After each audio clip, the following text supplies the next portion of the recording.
amasacrifice ibitambo iyo baratanze zo bari byo kuri wowe amasacrifice kubera ikato bitanga wewe si umuntu ntakeneye kubaho mwabijuju jewe cambona neza uruyo karuje mpagaze nkonga ruraza uri kurumva jewe ncamfata inkoni ndarukubita gwari runini rutagiraho rurehera ari rurerure ndarukubise mbona ruragize trace rurakwaburutse ku ruhande rurakomeretsa ariko ruguma rugenda urumva sinari gushobora kugwica urumva cambana ruvuyemo rero ChrisNDIKUMANA afise ari mu kamodoka kakajipe nkaba mbeshe nongeye kurahira Imana yo mwijuru c'Imana kandi kwerekwa reka rero ndabakurira inkoni ku gishisi rero navuga ngo ni inkuru mbi muri Kanguka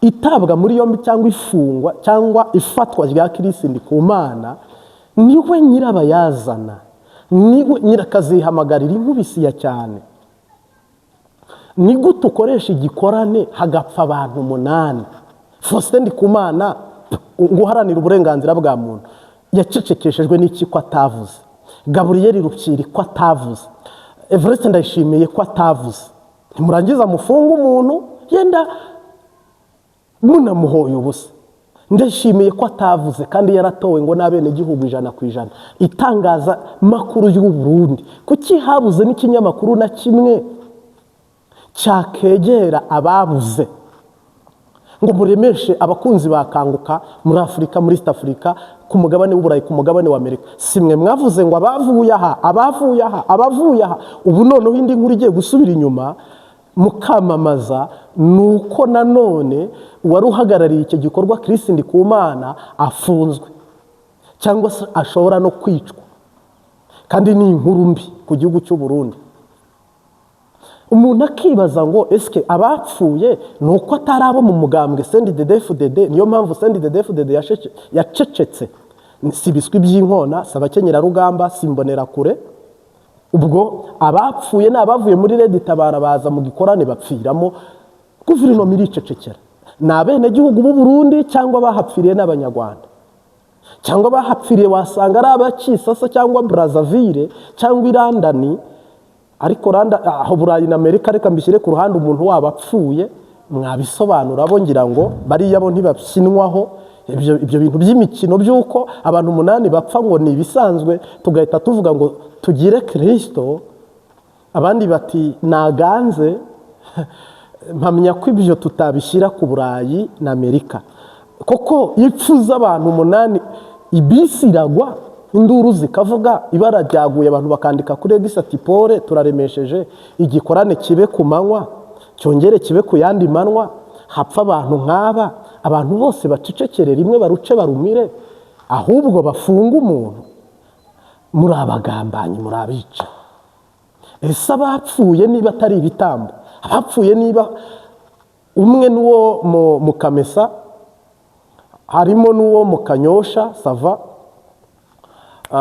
undi Igitega na Bujumbura hano hagati hafi ya iyi station ya polisi kuri Beseri none abo nabuge nabashije kumenya mu makuru nahawe ese koko ChrisNDIKUMANA abuze ubushobozi bwo kujyayo ese ibi bintu byabereye public abantu bagapfa kuri uru rwego bakazira ubusa ubutaha umuntu uzajya ujya muri Kanguka azajya abanza amanika ikiganza akore ku kimenyetso cy'umusaraba avuge ngo ndagiye niba ngaruka niba ndahita pfa kamasijuwi ngiye muri Kanguka kuko buri mwaka Kanguka igirisha igikorane ese ibikorane bya Kanguka ubundi bwo ni ibikorane ni igikorane cyo gukiriza cyo kuba iyi igikorane cyabaye niho ibitangaza biba cyangwa ChrisNDIKUMANA umuntu amusanze we profisi ye n'ubundi icyo kirema cyahaguruka cyangwa ni nabasikama ni planka abantu baza biyambitse nka bamwe basabiriza bihomaho ibintu ngo barababaye kandi nta kintu babaye ese ibitangaza bya Yesu bigira ukwezi bibamo ukundi bikaba biri pose ese ChrisNDIKUMANA n'umufirimaso n'umweriminati nati Kristo no umuvuga butumwa wa Kristo ChrisNDIKUMANA n'abasenga ngo babiburiye igisubizo ngo Imana yanze kubabwira uwo ari we. Uyu ChrisNDIKUMANA biragoye arusha imbaraga leta, arusha imbaraga abantu benshi. ChrisNDIKUMANA ibintu bye nta naho ahuriye namwe rwose, arabarenze inshuti yanjye, arabarenze. Ntabwo ari umuntu ushakirwa hano hafi. Niwe muntu wa mbere mu isi ibaye ushobora kwica abantu, inkiko akaziroga bigakunda, guverinoma akayiroga bigakunda, uburenganzira bwa muntu, agateka kazina muntu. Ibyo byose protokole y'abasenga yarananiwe, polisi irananirwa. Ni inkuru mbi ku bakunzi bakanguka, kandi ni inkuru y'agacamugongo cyangwa se ni inkuru y'akababaro. Mpamya ko gufungwa kwa ChrisNDIKUMANA je ntiriwe njya kure, source yabyo ni ikibazo cy'abantu baherutse gupfira mu gikorane we yari yateguye.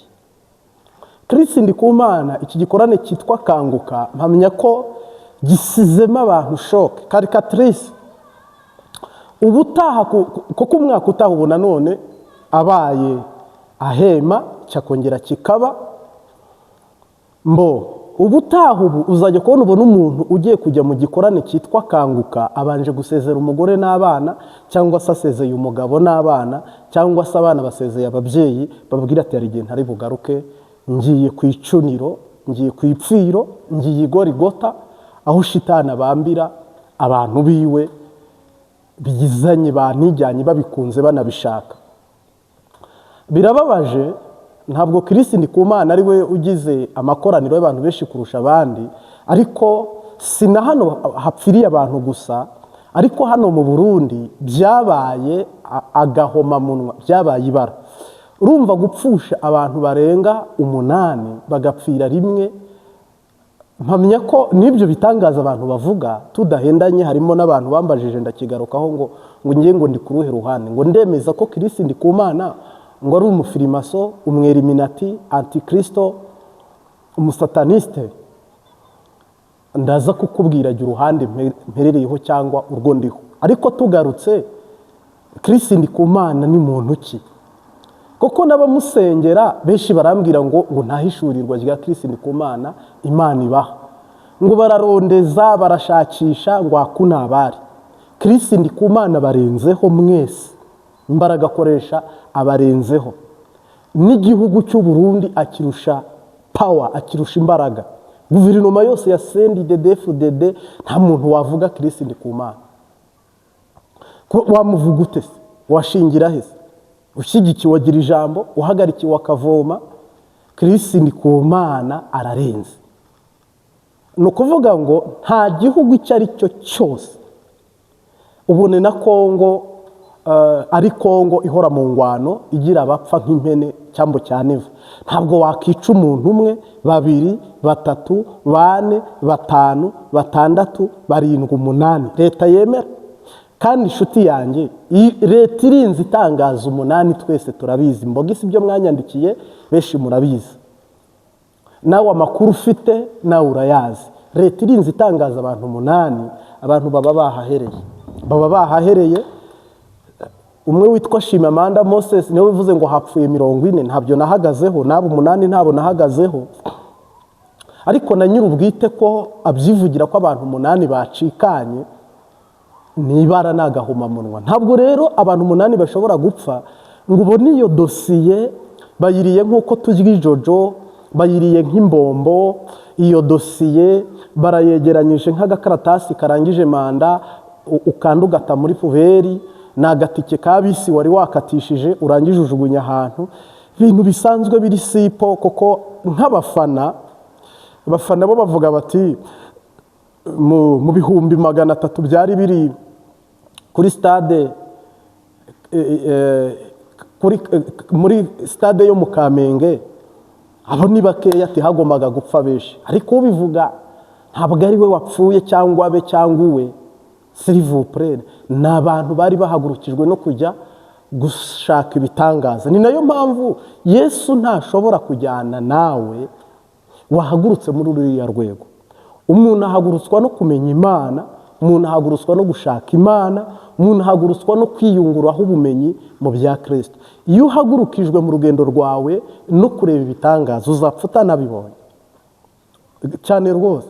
Koko nibi ngibi uretse ko ntabwo ndi bugendere ku byo bamwe bavuga ngo n'umuntu ngo bakora doke ni nka kuriya umuntu ashobora kuza ari ikimuga cyo muri Tanzania cyangwa ufite ubumuga wo muri Kenya cyangwa ubana n'ubumuga wo muri Sudani. Nta muntu muturanye wari impumyi wahumutse ChrisNDIKUMANA muhumuye. Nta n'uwagendaga mu kabekeri, nta n'uwari uri kugenda mu kabekeri ChrisNDIKUMANA yahagurukije.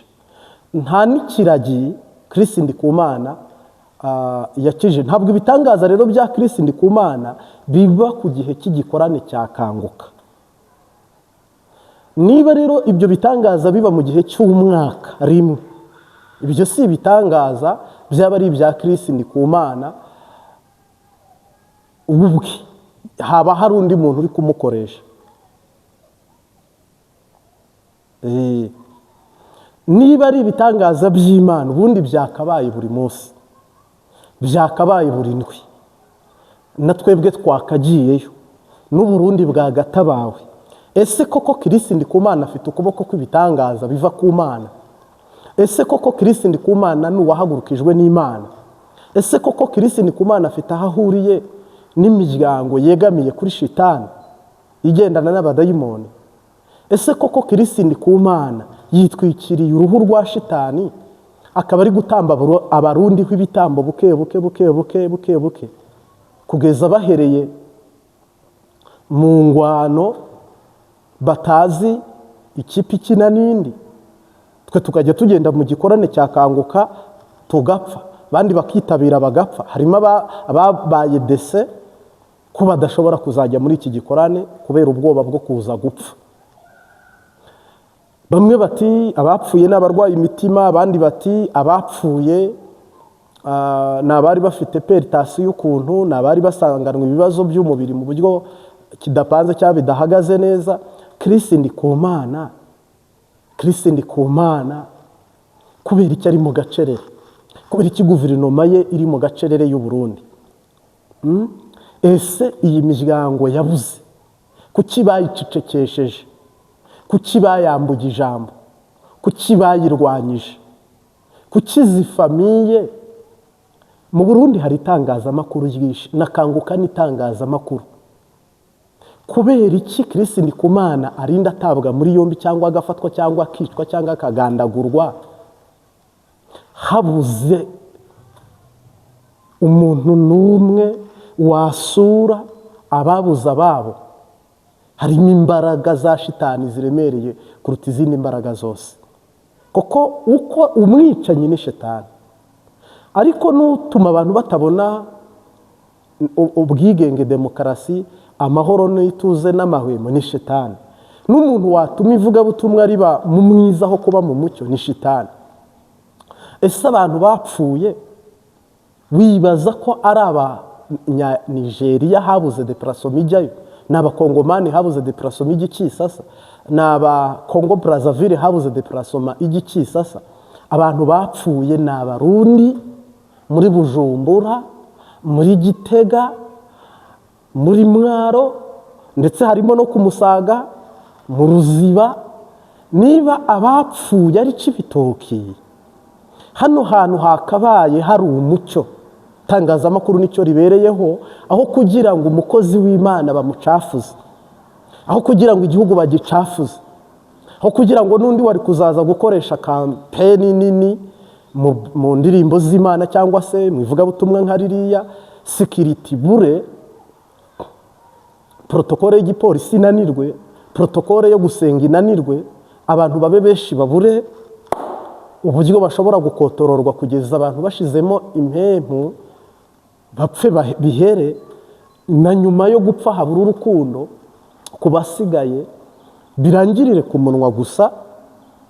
Koko reka nanjye mbabaze, urupfu rwabereye kwa Lazaro, abantu Yesu yagiye abantu bakiri kuganduka. Ntabwo yagiye bararangije gukaraba no kuganduka, yagiye abantu bakiri kuganduka. Niba inkuru igitreninga bikivugwa ukabona ibintu babijugunye mu nkangara bibaye akanwa babo byagizwe sokre ku rupfu rw'abantu barenze 8 cyangwa ku rupfu z'abantu 8, ukabona ibintu birazinzitswe babishyize mu gakangara barapfundikiye. Nuko hapfuye abakene gusa, nuko abapfuye ari bantaho nikora, nuko abapfuye n'ubundi bari basanzwe barwaye bapfuye, nuko abapfuye ari abantu batize juya nini. Niba rero ChrisNDIKUMANA ashobora gupfira intama nk'umuvugabutumwa mu muhamagaro, yakabaye atari gutinya, yakabaye atarinze gufungwa, yakabaye adategereje urupfu, koko nyuma y'ibi Yesu arahaguruka n'amaboko ye yose ahorere abiwe baburiye ubuzima mu mangetengete y'abadayimoni. No jalousie, akuna wivu. Jewe nitwa Prophète General Marite nta shyari ngira. Turakagira ba ChrisNDIKUMANA 100 mu gihugu cy'u Burundi baba bari mu muhamagaro w'Imana, ariko bibaye nubwo yaba ari umwe ukorera shitani ibara riraguye. Ariko yenda uburenganzira bwa muntu kubera iki butavuze, iyubahirizwa n'agateka ba ChrisNDIKUMANA ba Gaburiyeli Rupyiri, ko najyaga mbona bakunda kuvuga bakavuganira abarundi bakavuganira Uburundi, kuki hano bacecetse? Ni kumvo zabo cyangwa ni shitani yababwiye ngo udaceceka ndamwica? CNDD-FDD ibabazwa nuko hagize ibitagenda neza hakagira upfa. Abapfuye nuko atari ibiswi by'inkona, nuko atari abakenyera rugamba, sinimbonisi zapfuye. Abapfuye ni Redi Tabara hari yinjiye mu Burundi irapfa. Niyo mpamvu guverinoma ntacyo yabikozeho, nta nicyo yabivuzeho. Excuse me, birababaje, biteye n'agahinda. Ese koko abantu 8 bakwiye gupfa? Perezida uyoboye miliyoni 13 uvuga ko yatowe 90%. Uyu muperezida akicara akajya karongora umugore we imbata ye, bakayimwokereza bagashiraho urukwavu, akajya muri hoteli nziza mu Ruyigi, akareba amafi ye, akareba itunga rye, akariragira neza ntavuge, ntabahoze no kurega isi ntiyandike, hakabura cwe ibintu byose bigaceceka bigaturiya. Haba harimo akagambane k'abadayimoni, kuzimu kuba kwazikutse.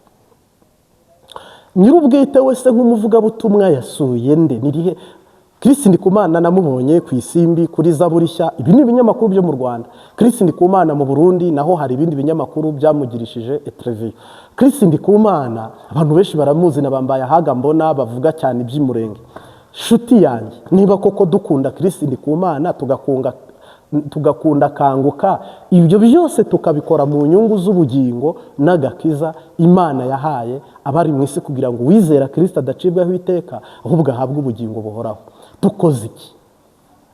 Leta iyo yagize ibikorwa rusange, mu Kinyarwanda tubyita umuganda, mugatema igiti kikagwira umuntu, leta ikuvuza ku buntu. Iyo kikugwiriye ugapfa, uwo muryango ngaha twebwe uko babikora, umuryango nyiri umuntu asize bamwitaho AZ, buri kimwe cyose nibo bamureberera. Iyo umuntu aguye ku rugamba muri Somalia cyangwa Sudan cyangwa Haiti cyangwa Gabo Delegabo, mbona amabwiriza y'igisirikare umuryango usigaye babaha imperekeza, babitaho kugira ngo n'abandi basirikare basigaye babandanye. None se niba nta gikozwe ngo kanguke haguruka igira ikikora ku banwanyi bayo bapfuye, mwivuga butumwa ryayo ryaje kugwa mu kaga Satani akabicira abantu 8, niba nta gikozwe kanguka izakurikira ninde uzayitabira? Nunayitabira se uzasenga n'uwuhe mutima? Eske koko mwerure mwemange ko ari Satani, ariko Imana n'urukundo, Imana ni impuhwe, Imana ni ikigongwe, nta muntu n'umwe Imana yafata ngo imwicire kurwara nk'inda. cyangwa imuhonye, imugirira ikigongwe ikamuharira. Kubera iki mwebwe mutagiriye imbabazi aba bantu? Ese koko kiriya gikorane mwari mugikunze? Abarundi barabinezerewe ko ibihumbi 200 biri muri sitade ku gataka k'u Burundi. Mwarangiza abantu 8 bahapfira tukabifata nk'ibisanzwe, nta cyabaye, twikomereze. Ese impanuka y'imodoka ko yihirika hapfamo abantu 8, ukabona abantu bose baranditse bati barariraguye, twese tukababara tukababazwa n'iyo sanganya. Muri kanguka nta mutegetsi n'umwe w'u Burundi, nta kinyamakuru na kimwe cy'u Burundi, nta mupasiteri n'umwe, nta nyir'ubwite, nta tangazamakuru. Ibintu biri mu kabati biracecetse, biri muri ba nyirabyo. Buri kintu cyose mu gihugu cyarananiwe kugirira sikirita bari gupfa ngo badapfa, nubwo banapfuye n'abasigaye bapfuye nk'imbwa, cyangwa bapfuye nk'abantu basanzwe, cyangwa bapfuye nk'abatagira igihugu, cyangwa se bapfuye nk'abatarashika mu gihugu gifite ubutabera buboneye cyangwa bukwiriye, cyangwa se bisa naho aba bantu bapfuye basa naho bo batari muri gahunda yabo bajejwe. Hari igihe umuntu apfa ari muri Haiti, kavuga uti rero umuntu wo muri Haiti ntaho muriye nawe ndi umunyarwanda. C'est vrai. None ChrisNDIKUMANA n'abanywanyi be bavuye mu bihugu bitandukanye, imihingure yose y'isi, buri muntu wese yanyazaye maguru akiza ke gahanga akizaye. Ubwo se ubundi mufite uruhe rukundo? Niba abantu bapfa umwe agaca undi agaca undi agaca undi agacaha, mwanagerayo tukabinyuza kuri rezo sosiyo ko abantu bageze muri 40 bapfuye, abandi bati bararenga cyangwa bari munsi, leta ikemera abantu 8, habura n'umwe wavuga uti no kuri konte y'igihugu reka mvugane na Evariste Ndayishimiye duhoza aba bantu baburiye ababo ku rugamba rwo gutanga agakiza, kwamamaza ubutumwa bwiza. Duhoze iyi miryango kugira ngo kanguka itaha izarusheho kugenda neza. Sinzi ko iki gikorana ari Yesu wagiteguye cyangwa ari shitani yagiteguye. ChrisNDIKUMANA sinzi ko afite mu mutwe habara hatekereza, cyakora afite imbaraga ziremereye abantu ku buryo ibintu byiwe nujya kubivuga. ChrisNDIKUMANA afite abafana kuruta abakirisito. ChrisNDIKUMANA akora ibitangaza, ni nabyo abantu bamukurikiyeho, ni nabyo abantu bashaka, ni nabyo bagomba. Si agakiza, si ijambo, si ubugingo. Ni nayo mpamvu muri ayo masengesho n'abapfa bashobora gupfa n'Imana ntibumve. Nese ushaka kumbwira ukuntu wicaye mu gikorane, Imana ikaguheza umwuka igakanda ngo tuwambera agapfiga, undi kamukanda ijisho agapfa 2, undi kamukubita intoki mu gutwa agapfa 3, undi kamufata mu mayasha nawe agapfa 4, ikica abantu 8. Ubwo se ahubwo ntidukwiye nanone kuvuga ngo Imana yanga Abarundi? Ikosa ni iry'Imana, kosa ni irya Yesu. Niba Yesu ahamagara 200 akicamo 800, kuko Bibiliya ivuga ngo niwe gakiza, niwe muhamagaro, niwe urarika abantu, niwe uzana abantu. Niba yarahamagaye abantu 200 mu giko 200 sore akicamo abantu 8, ubundi uwo Yesu twaba tumukurikiye atujyanye. Ubutaha azaza 300 yicemo 60, noneho bavuge ko hapfuye 40. Uyu Yesu rero, niba ChrisNDIKUMANA na kanguka ari abantu bakeneye amagare yo kujya mu ijuru, tuzajya tujya muri kanguka, twamara kugera muri kanguka tugapfa tukaba turi kuboneza inzira ijya mu ijuru. Ba bantu biyahura, ba bantu bakeneye gupfa, invitation n'igisohoka y'igikorane cya kanguka, ujye uhita uvuga utubu mu kwezi gutaha nzajya gupfa, wiyandikishe na Yesu akwandike, koko ubwo ni umwicanyi. Koko Bibiliya ivuga ngo mu nzu y'Imana saho gupfira naho gukirira. Niba ku butaka butagatifu abantu bamaze ibyumweru 2 bategura n'amasengesho, hapfira abantu 8, igihugu kigaceceka, nyir'ubwite agaceceka, n'abantu bagaceceka, n'abantu bakibagirana bagapfa, na Yesu akicecekera, n'Imana igaceceka, ngira ngo cyaba ari igihano ChrisNDIKUMANA yabona cyo gufungwa cyangwa cyo kwicwa, ariko agihawe n'Imana, atagihawe n'abana b'abantu. Koko yahemukiye Imana. Niba atari Imana yabikoze bikaba ari ChrisNDIKUMANA, niba ari shitani yabikoze bikaba atari Imana, atari na ChrisNDIKUMANA. Murwanye shitani azabahunga. Kuki shitani yanze kuduhunga ngo abantu bacu babe bazima? nimba ingarukaho rero narategereje hano ndavuga nti reka ndebe itangazamakuru ry'i Burundi, reka ndebe inzego zose z'i Burundi zivugira abantu, reka ndebe perezida, reka ndebe amasoko yarahiye barasakuza, aya masoko yarahiye abantu barasakuza kandi nta muntu wari upfuye, Ingozi hapfuye umwe nawe wiyahuye, ariko Mwijabe ntawe, Kinama ntawe, tugarukiraho. Niba abantu amasoko ashya induru zikavuga kuriya abantu bose bagashyuha umutwe, ariko abantu 8 bapfa tukabigira ibisanzwe, harimo tena simpamya ko izo mbaraga rero turi bushobore kuzibasobanurira ngo mubyumve, ariko hano reka tuvuge imbwa mu mazina yazo, tuvuga ukuri guhari, hama yenda ubutumwa buragira kuri bene bwo. Mu bavuga butumwa bose batubanjirije mu isezerano rya kera n'isezerano rishya,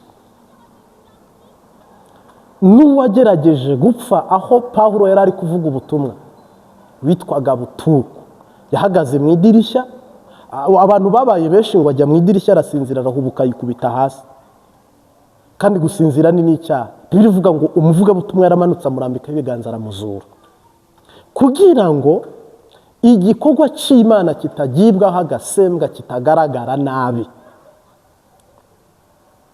Yesu Kristo yagiye kuzura Lazaro, bamuzanira indaya ngo ayice. Iyo yibeshya akarambura ikiganza agatera ibuye cyangwa agatanga uburenganzira bwo kwica, mu mategeko ngo intama imwe yasize 99 ajya gushaka imwe. Kumvisha no kunyumvisha ko hari abantu bakwiye gupfa bari mu gikorwa cy'Imana, impossible. Ntavuga butumwa niri narito mu isezerano rya kera n'iry'ubu twagiye niburuze kuhana inyandikiro hambwira haba hari wavuze ubutumwa akica, cyangwa se n'impanuka zikaba bagapfa. Oya, ubundi ubwo njyewe nagiye mu ivuga butumwa umuntu agapfa, itegeko no kumuzura. Niba utamuzuye uri shitani, ukorana na shitani, abantu bose bareta bavuga ati cya gikorwa n'icy'umwiza, gikorwa kirimo abapfa, gikorwa cyisha abantu bangana uko, ntabwo ari icy'Imana. Kandi kameme ukuvuga aba afite impamvu akuvuga. Niyo mpamvu nivuga butumwa turi mu bu Bibiri ivuga ngo muzamenye ukuri, ariko ngo uko kuri niko kuzaba batura. Mwe muyera ni ugaragaza uko kuri, ariko niba hari umutego shitani ateze ntitugira amaso yo kuwubona tukawugwamo, hakabura n'abakozi b'Imana bawudukuramo tukawuheramo, ingoma ya shitani murayikujije muyihaye icyubahiro. Ntabwo rero nge nemeranya n'abantu bavuga ngo ni ibisanzwe ngo ko abantu bapfa. Nawe wumva uko bimera, kandi noneho ntunazi ko upfiriye muri Kristo, cyaba ari n'igikorwa cy'Imana koko upfiriyemo, ariko iri pare ko upfiriye mu biganza bya shitani, iri pare ko bagutambyeho igitambo. Yagiye azi ko ari butaye, yarasize abwiye abantu ati ngiye mu gikorane ndaje, afite imishinga nk'abandi bose, akora mu buzima busanzwe nk'abandi bose. Ni ukuvuga ngo rero umuririmbyi n'umwanditsi wa Bibiliya bahurira ku ijambo rimwe ryo gukiza. Niba Yesu avuze ngo nivunitse bayitware ku bitugu, ntabwo Yesu avuze ngo muyice, muyibage, muyirye. Yesu aravuze ngo mubabarane n'abababaye kandi mufashe ipfubyi n'abapfakazi, kandi urukundo ngo ruruta byose. Rubabarira. Urukundo ni impano iruta izindi mpano zose. Niba abantu 8 bapfa, abapasiteri bose ukabona bashize agati mu ryinyo baricecekeye, mbaye ahaga akavugira abandi akavuga byinshi, ukabona ibyo ntacyo bimubwiye, nta n'isengesho. Ukabona Edemo Kivu yaricecekeye, ukabona n'abandi bo muri Pentecote ati abo ntabwo ari abo Pentecote bene wacu, cyangwa niba ari nabo bari bagiyeyo birabashe. Ukabona Kirembe iracecetse, Kayogora iracecetse, Ntahangwa iracecetse. Aho nta kintu kihari kibyihisha inyuma. Ukabona kuva muri presidence ku ntebe ya mbere abantu baracecetse bose cwe, nta kintu kibyihisha inyuma. Abaharanira agateka kazina muntu, imiryango uburenganzira bwa muntu ce. None se ChrisNDIKUMANA tumwihorere, tumwihoze. niba ChrisNDIKUMANA we atanabimenya yari yibereye kuri karutari aho imbere, ababimenye bakoze iki? Bafashije iki? Baterereye iki? Ubwo se ni uruhe rukundo mugaragarije igihugu cy'u Burundi cyabahaye stade? Ni uruhe rukundo mugaragarije abanyafrika? Ni uruhe rukundo mugaragarije abari abayoboke bitabiriye Kristo? Numvise abantu bihaya ngo 5,000 byihanye, 5,000 byihanye, ariko umunsi hapfa abantu 8. Ubwo saho Yesu arungutse ari mu gihombo gikuri ibindi bihombo byose, ari mu gihombo gikuri ibindi bihombo byose. Kubera ko iryo sivuga butumwa ko n'ukwica. Umwuka uturimo twahawe n'ubugwaneza, ijambo ry'Imana twahawe ni yururutse umutima. Umurongo turimo n'urugendo turimo no kwamamaza ubutumwa bwiza, no kubwira imbohe ko zibohowe, no gukingurira bari mu nzu z'imbohe, no kubwiriza b'imitima imenetse. Ntabwo ari ukwica. Twajyanye urukundo ndetse no kugirira neza abaduha, abanzi bacu nabo tubagirire neza. Iyaduhagurukije niyatutumye niyatwohereje mu ivuga butumwa, ntabwo yashyize Petero wari wahereye karakubita Yesu amugirira nabi ngo Petero yamukubise inkota ku gutwi. Yesu aragutora gusubiza, umva ivuga butumwa. None se ubu twebwe turi gukiza cyangwa turi kwica? Uzi umuntu umwe apfuye, bivuga ngo umunyabyaha umwe yihanye mu ijuru baranezerwa. Babwire rero ko hari umuntu wapfuye. Ibintu birimo amahinyu kandi birimo amayobera, ariko ukuri kurajya hagaragara, ariko mucyo urajya hagaragara. Nge sinabuze uko mbisengera, sinabuze nuko senga, n'ubu ndabisemereye. Ijuru ritabare, igihugu cyo cyarananiwe, n'abantu barananiwe, n'inshuti zarananiwe, ariko Imana itananirwa. Yesu Kristo wameneye amaraso abantu, uha agaciro ibiganza bye byabumbye umuntu, agaha agaciro umurimo w'intoki ze. Niwe dutuye, imiryango aba basize, niwe tweretse ibya ChrisNDIKUMANA, niwe tweretse ibyitwa kanguka. Kuko Satani ni umuja ariyoberanya, ariko isumba byose twitegereje, nawe uze kwitegereza ivuga butumwa ufite, imagine ari wowe wagiye ukica abantu 8, bagukatira burundu, ndetse burundu y'umwihariko. Ntabwo ari burundu gusa, ni burundu y'umwihariko. Ibindi bihugu byo bihita bikurasa bikakunyonga bikakumanika. Abantu 8 ni benshi cyane. Noneho muri Afurika koko twebwe ngo umuntu abyara abana 10, 12, 5, 4, ntawo byara umwe muri Afurika, nta n'ubyara 2 na 3 ni haki. Ariko nk'i Burayi babyara umwe, muri Amerika babyara 2, mu Bushinwa babyara umwe. Ibi bihugu biteye imbere, umuntu umwe yapfuye aravuga ndakurahiye, aravuga ambasade zirahaguruka, ibihugu bikandika, abantu bagahaguruka. Ariko ahandi abantu barapfa, ni ibisanzwe nta birenze. Ariko nje nubwo mbivuze uko, bivuze nk'umuntu, ntabwo ijya rivuga butumwa. Ubwo n'ubwo ni n'ubuswa ni n'ubujiji. Ntabwo 300,000 dukwiye kuba impumyi zuko turi bupfusha abantu 8, hakabura n'umwe ubyerekwa ngo ahangane n'icyo gitero cy'abadayimoni kugira ngo umurimo w'Imana udatukwa. Imagine iyo ChrisNDIKUMANA avuga buno butumwa, akivugira ijambo, ibyo abahagurutse n'abamugurutse ibyo ntibindeba, tunabyihoze, wasanga nta n'umwe wanakize. Ariko icyo twabonye ni ibyishimo n'umunezero by'abitabiriye kanguka. Imagine iyo bikorwa aba bantu ntibapfe, byari kuba bisa gute? Byari kuba bivuze iki? Ni itsinzi kuri Afurika, ni umugisha kuri Afurika, ni intambwe idasanzwe ya Afurika, ni umunezero kuri Afurika.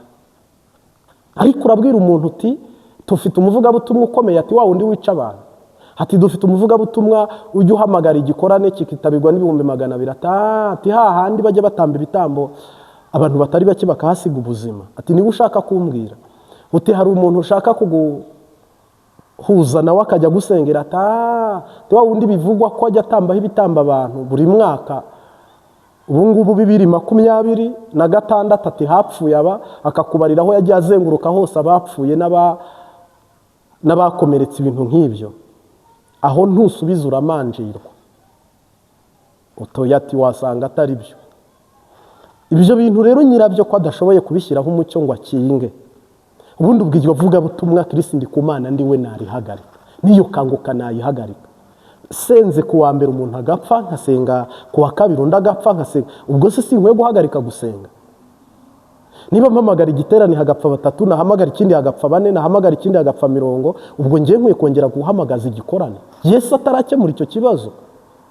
Ndera iminati ndi filimaso ndati Kristo, ibyo bavuga ni ukuri.